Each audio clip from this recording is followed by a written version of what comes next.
With great power comes great responsibility. What the secrets to success? There is no secret to success. I have the secret to my success. And the secret to my success is different from the secret to everyone else's success. If you take 100 people and put them in a room, all millionaires, all of them worth 10 million plus, and I'm sitting in that room with them, and you come up to the table and say, guys, what's the secret to making money? All 100 people will give you 100 different answers as to how they made money. Which means there is no secret to success. There is no recipe to success. I know the recipe to my success. So I was 17, I was working at a fast food restaurant making sandwiches. Now, the internet didn't really exist as such, but looking back on it, it was part of my journey. And I regret nothing because I ended up where I am. So would I even go back and tell myself anything, is the question. If I had to, it would be to not burn so much of my time. Let's talk to the 17-year-olds who are listening. You know, do you finish your job, come home, play video games, etc.? That's what I used to do when I was 17 a little bit. What I didn't do is come home and think, okay, fuck, let's work on something new. Let's try and build something. Let's start a YouTube channel. Let's start creating content instead of consuming content. I'd tell myself to be a little bit more proactive with my free time and not fuck around so much.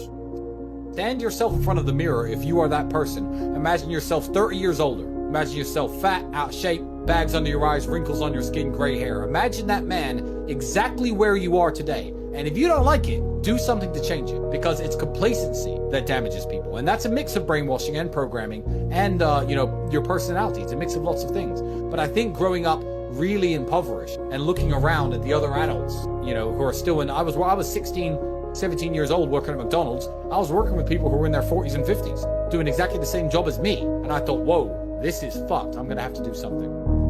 Why are you on this podcast asking me how to stop procrastinating? Turn off YouTube. Go do something. Jesus Christ. What's wrong with people?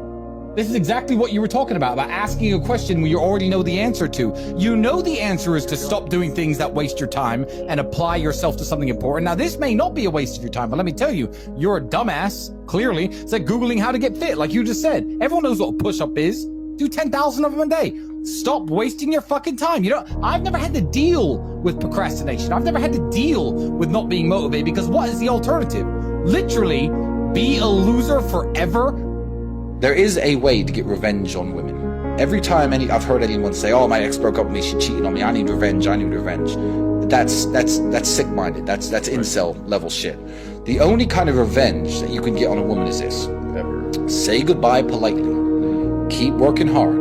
Increase your value as a man. Wait 3 years, 4 years, 6 years, 11 years, and you know this story, the 11-year story.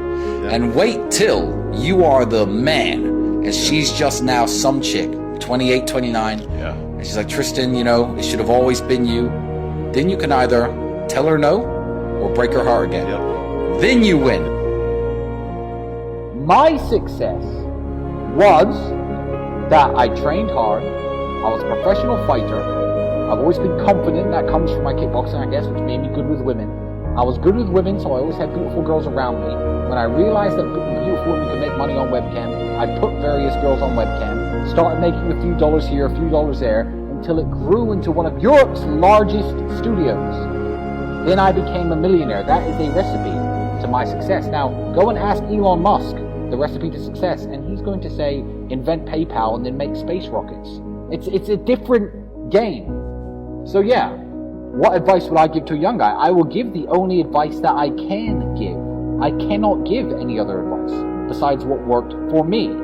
Do a lot of physical training, become attractive to women, start a webcam studio. That's what made me a millionaire. That is the secret to my success. There is no secret to success that generally works across the board. Because God knows it's not work hard in school and get a degree. A healthy body is a healthy mind. Get into shape. Try to look your best. Try to become more knowledgeable. Whether that be watching YouTube videos, watching stuff that my brother or you put out. Just try to understand the world better. Try to understand that you can't just walk through the world as a dork, because the things you desire don't come very freely to dorks. I would like to think that every single young man watching would love to have a beautiful woman. They would, wouldn't they? Beautiful women don't like dorks. They really don't. So look at the things you want from life and look at who you are as a person and think, how can I positively change myself to get the things that I want from life? And I think you're naturally going to come out of your dork state just from doing that.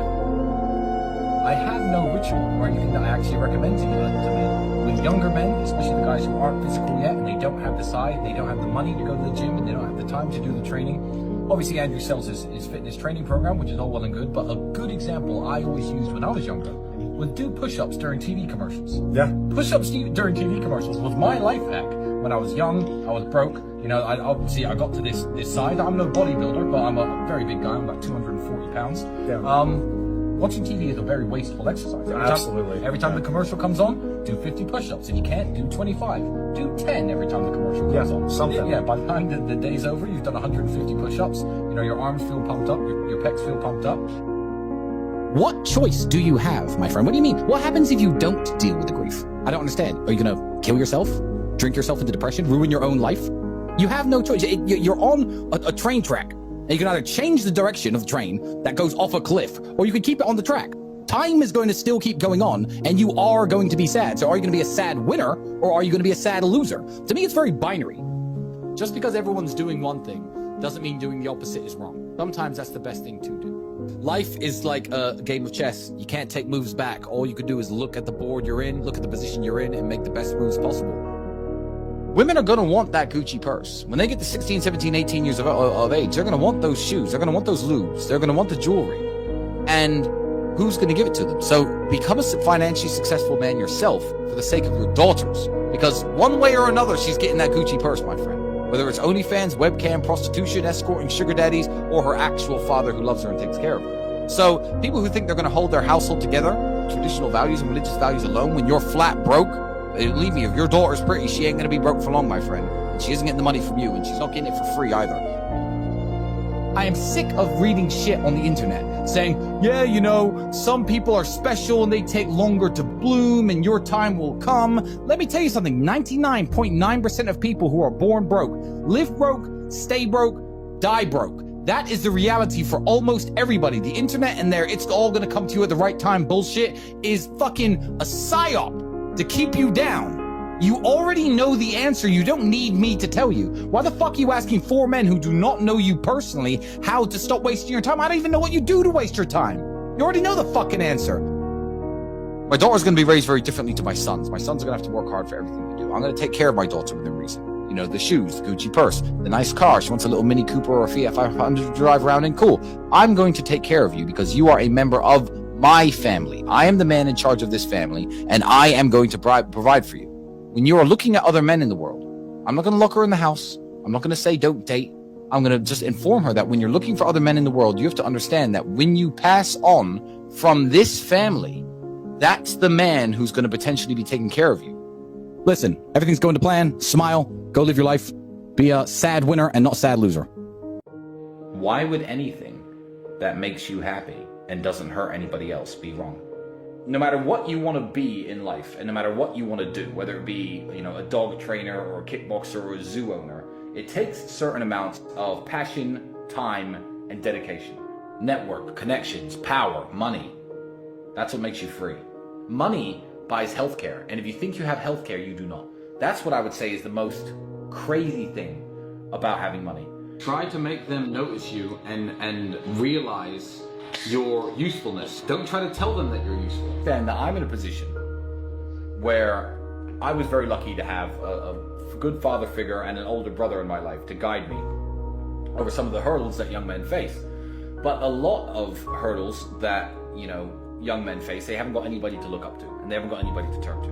And I thought, you know what, let me just give this little bit of life advice out to the younger men out there. I said, I broke up with my ex.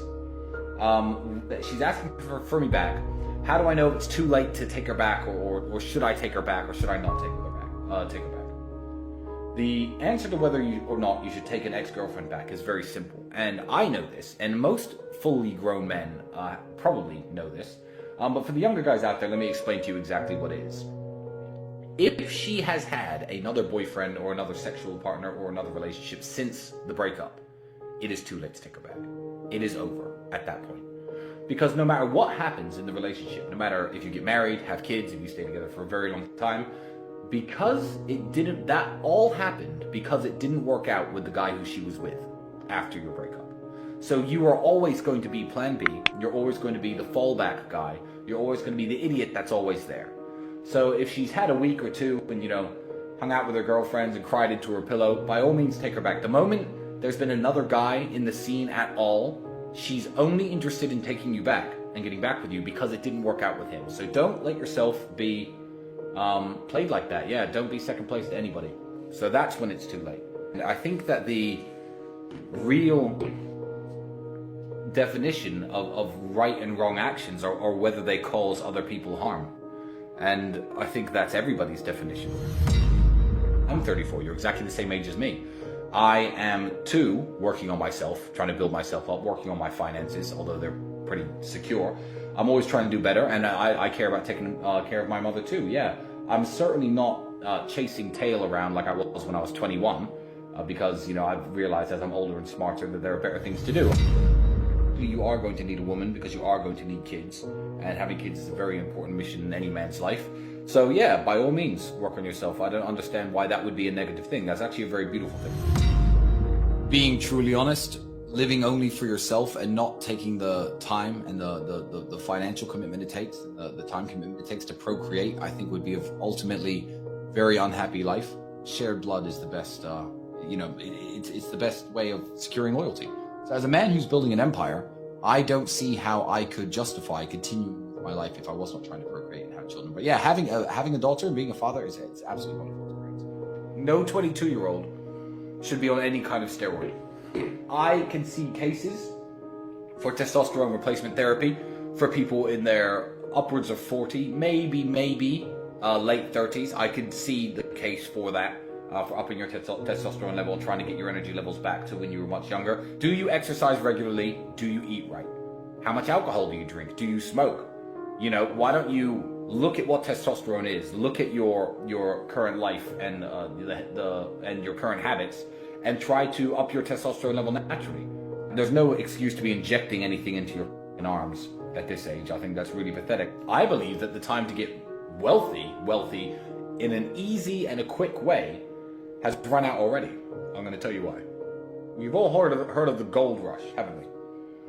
Gold rush was a time when in certain rivers in California, large nuggets of gold were found, and people went nuts. People all moved out to California, and lots of people got very rich because there was gold in the hills, and everyone was panning for gold, searching the rivers for gold, mining for gold. A gold rush has just happened, and the gold rush we've just seen is the easy money there was to make in crypto coins. Bitcoin has a use case, Ethereum has a use case, Chainlink and a few other cryptos have a use case, and they're going to last well on into the future. They might even be the future of currency. People who own them now might be the richest people in the world in 5 or 10 years. But I'll tell you what isn't going to exist. Pump and dump crypto nonsense coins that kids can buy for a few $1,000s and become millionaires overnight. The time of easy money is over. The gold rush is over. There's no more easy money in the way there used to be. There's no way you're going to draw a little pixelated picture of a monkey or a banana or a pig or a ninja and sell it for $600,000 anymore. The NFT craze is over. That goes to show that the easy money days in crypto are completely over. So getting wealthy is possible. It's always been possible. And during the worst recessions in the world, people have made money. Getting rich, possible again, but it's going to take a lot more hard work than it's ever taken before. The days of the free money on the internet have ended absolutely. You eat McDonald's every day. You know not to do that. So you're trying to get into the specifics without covering the basics. You know what I mean? It's like when people care about fitness, is like, okay, what's the exact correct technique to lift this and lift that? People who don't train at all, just go running and do some push-ups. Everyone knows like the answers. Step one, stop eating McDonald's every day. Yeah. Like that. Once you do that, worry more about the exact specifics of what you're eating and what you're not. I'll eat 3,500 calories in a single meal once a day. Yeah, all the time. that's better. A lot of the time. That's what I do. It's in not like the afternoon, not before. So I always go to sleep a bit hungry. You know, I don't have breakfast in the morning. Well, it's just, I don't even realize I do it. It's how I live. This is why I don't read self-help books. I believe that is success porn. People reading these books about get rich and do well. How many people do I know who read these books and never got rich? Zero! Zero when they talk about reading helps you. Reading is entertainment.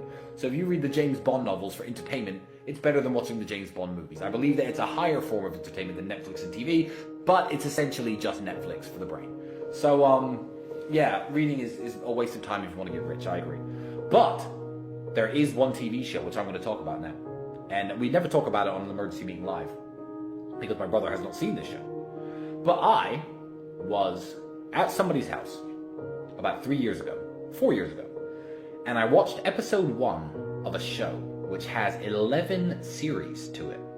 And it was so excellent that I watched all of it. Now, I believe this TV show to be an intellectual and cultural masterpiece, and it is the greatest show that has ever been broadcast on television. And I'm talking, of course, about the show Trailer Park Boys. The importance of brotherhood and friendship and sticking together is a massive underlying theme of the show. Also, the importance of enjoying your current circumstances. Keep working, keep hustling, keep grinding, try and get out, but enjoy yourself while you're at it. It's a show about perseverance. It's a show about trying to always better your situation. Besides that, TV's a waste of time. Especially the news. My content existed because I tried my very hardest to be an absolute and utter realist, especially with uncomfortable truths. I was pointing out that very uncomfortable. Is that a truth? It's an uncomfortable truth in many parts of the world. It's not a truth that I'm happy about. I don't want to be seen as a negative influence in the world. I know that there's a whole bunch of men. I get thousands of emails a week from men whose lives I've saved. I get thousands of emails a week from men who are on the verge of suicide and I've saved their lives. I believe in protecting and providing. I've been misunderstood. I don't want anybody to be offended by anything I say. I want to be a positive force in the world. I don't want anybody to hear what I say and make them feel bad about themselves. I want all people to live righteous and good, whether they're male or female. I think righteous is living true to your heart and knowing that you're doing good by people, not snaking anybody, not lying to anybody. I know I live a very righteous life. The government is not capable of helping the poor. And this is why it's so important as a person you take personal responsibility and understand you're living in a world where the matrix can be cracked. You can make a bunch of money, but you need to take responsibility and do it. I refuse to accept that there are people out there who cannot become happy, contented individuals. I refuse to accept we live in a world where God has created people who, no matter how hard they work and how good their life becomes, can't be happy. I don't accept that. I accept that the universe is a very giving place and that God loves all of us. And if you try your best and you work hard, you can become a better person. I'm telling the younger generation that if they don't get up and work hard and make sure that they're important, that the world's not going to give a shit about them. 99% of my content was aimed at men, telling them the truth, saying that as a man, you're born with no inherent value. You have to become important. You have to go through some pain or go through some suffering to make people care about you. Otherwise, you're not going to matter. As a dude, if you walk into the party and you've put no effort into your life, nobody gives a shit. Nobody cares about you. And every man out here knows. And one of the great things about the masculine journey and masculinity is that we've all lived a semi-similar story. It's kind of cool. Like, we've all been the teenager, gets heartbroken. We've all been unimportant. We've all worked hard and then started to get some clout. And then we've all kind of lived the same kind of journey. So I say to everybody out there, yeah, if you don't follow that path and follow that journey and in one way or another get to the top, whether it's fighting, whether it's comedy, whether it's musician, whatever it is, if you're just going to stay somewhere near the bottom and then at the age of 44, email me saying I'm depressed, well, of course you're depressed. You're a loser. Yeah. But that was your choice because you have to build yourself as a man. And if you decide not to build yourself, then your life's going to suck. My main message is to resist the slave mind, to understand that every single thing you're being told has an agenda behind it or you wouldn't be told it otherwise, to examine every strongly held belief you have and try and identify where it comes from and why you have it. I sit and argue with people, I discuss things with people, and they so fervently believe a point. And I say, why do you believe that so much? Like, do you have personal experience? No, but I saw the news. The news told you X, and now you are desperate. You will sit here for hours arguing that point. A lot of people are completely empty vessels ready to be programmed. And I try and tell people, listen, to just stop for a second and understand that the things they're telling you to believe are not necessarily for your benefit.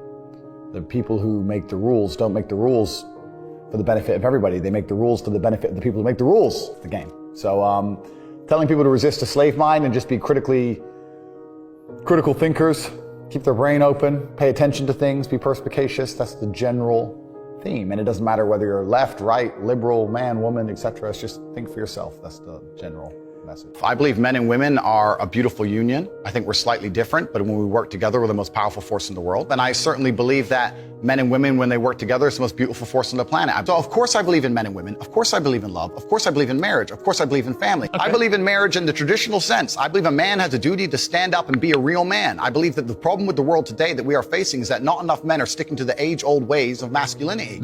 I believe that me standing up and saying a man must protect a woman and provide for her, so he needs to make sure that she's safe. He needs a degree of authority. I believe women are sovereign individuals and they can make any choice they so desire. I think that it's important that we remember that a man has a duty. I think I certainly in my relationship have a financial responsibility to provide for my woman. My woman would never have to work unless she wanted to because I'm the kind of person who works hard enough. And I'll make another point that needs to be said. The number of women who have stood up and stuck up for me is ignored. Thousands of women are making videos saying, I've met Andrew Tate, he's such a nice guy. I wish I had a man like Andrew Tate who felt responsible to protect and provide for me. You know what? I do belong to my husband. That's why I married him and I love him. We ignore the thousands of women who stood up and stood by me and said everything I said is true. This is that there's a large contingent of men who still want to make money, go to the gym, be strong, drive a fast car, be traditionally masculine, and don't want to be shamed for that. I believe that feeling depressed is real. I don't believe depression as a clinical disease is real. No. I think PTSD is very real. Unfortunately, I have some friends who suffer from that. I know that feeling depressed is real. I believe that the number one power you have against these things are trying to take control of your own mind and affecting your own life. I believe that it's not healthy to hand over all your power and believe that depression is an outside disease that you can't affect.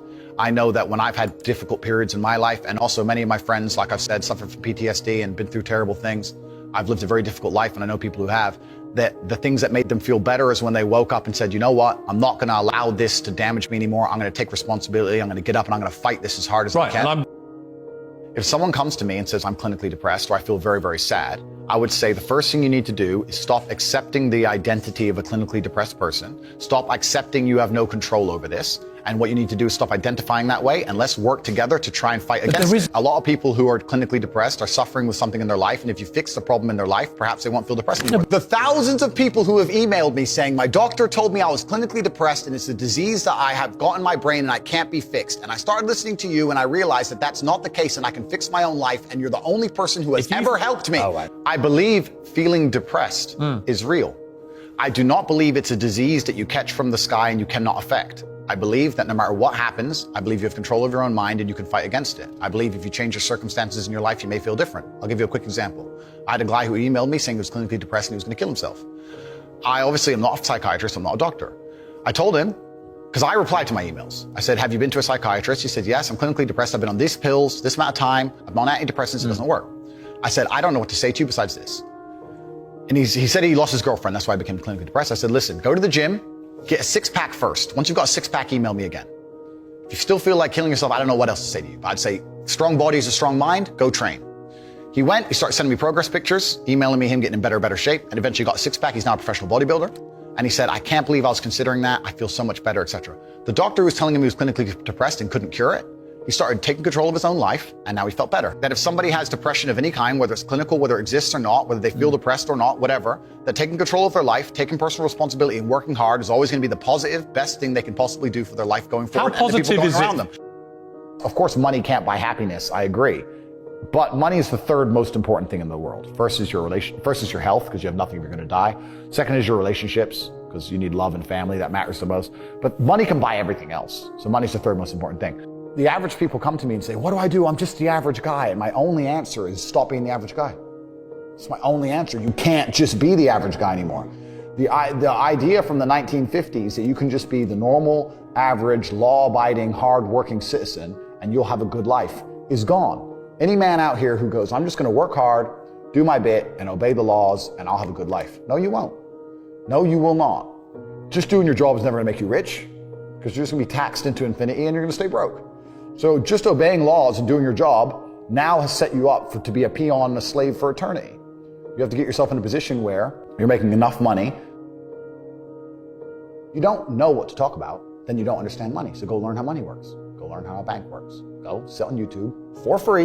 You don't just pay 50 grand in 4 years like a university. Go sit on YouTube and understand money, banking, or the real estate market, any of it. Understand the last housing price crash, why it happened. Understand mortgage rates and how that's affected by interest rates. Understand it, and then go sit with someone else who understands it and talk about it. People should, even if they haven't got a penny in the world, should be going to these meetings about real estate, about investing, that especially if it's cheap, they should go. Just meet other people who at least have money. Have conversations about money. Talk about it. How are you going to get what you don't talk about?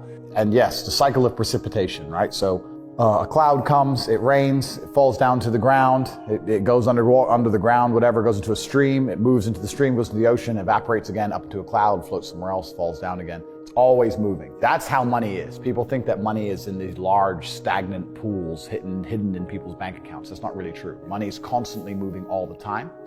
And if you can find a way to get in between it and stand in the right place at the right time, you're going to get wet. I think that's the new modern way to view the world. It's an attention economy. It doesn't matter what you do. If you're getting attention, you'll make money from it. One habit that people need to adopt, and this is a habit I had for a very long time, and I've actually recently cleared it from my brain because I've reached a point where peace of mind is worth more than money.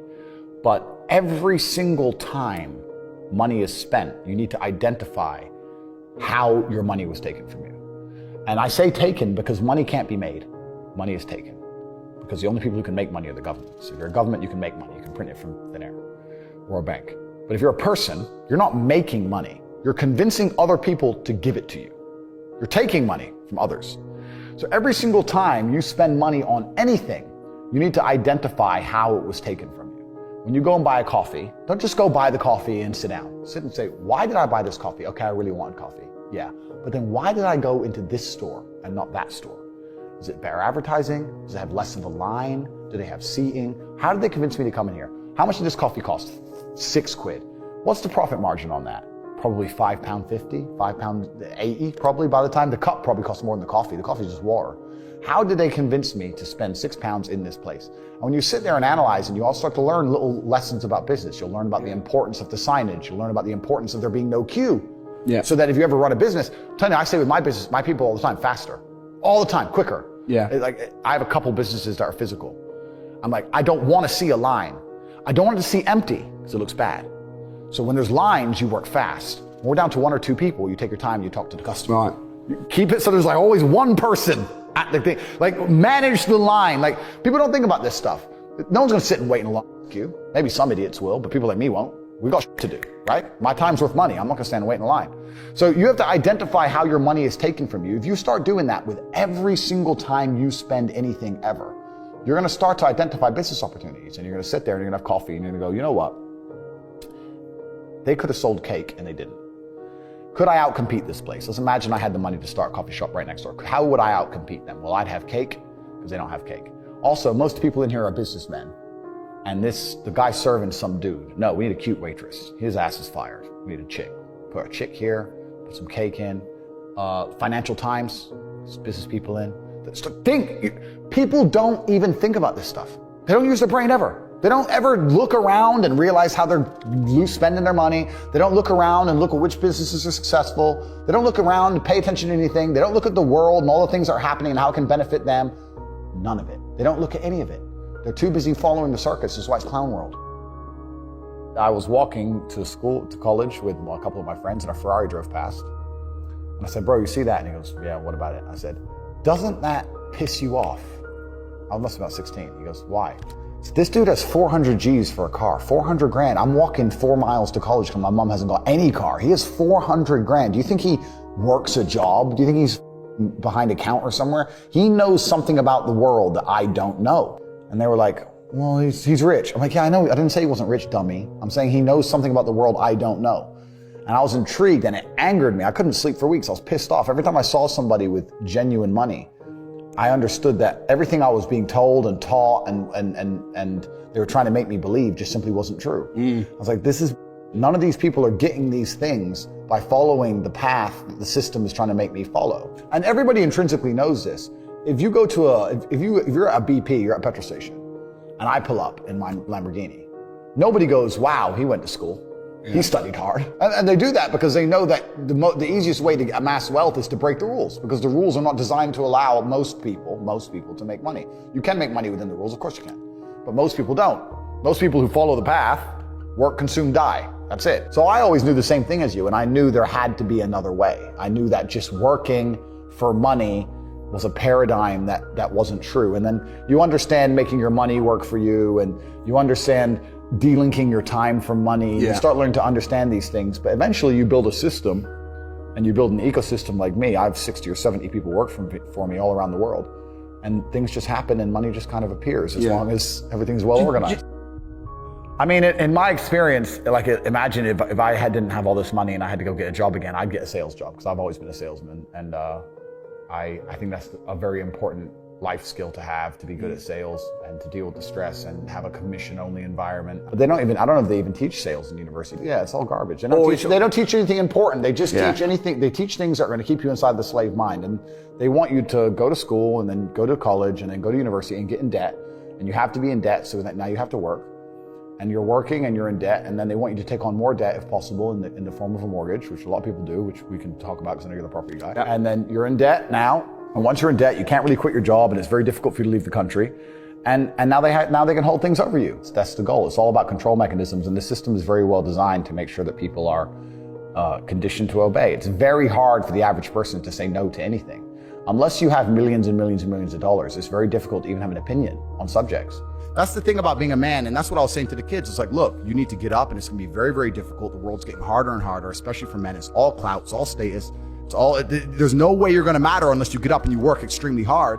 Should young men aspire to work very hard, have no criminal record, become multimillionaires, protect and provide for the women close to them, be sovereign so they can stand up and have their own points of view in face of cancellation, be able to not be mentally intimidated when they go on national TV and there's traps set up for them? Yeah, I believe that confident, strong men who stand up and protect and provide for women are a good thing for the world and a good force for the world. And I don't think that I put a magic spell on anybody. I think there's a whole bunch of men in the world who understands my value. And if men grow up to be like me, you're gonna have a whole bunch of people with no criminal record, dedicated athletes, who protect and provide for the people close to them.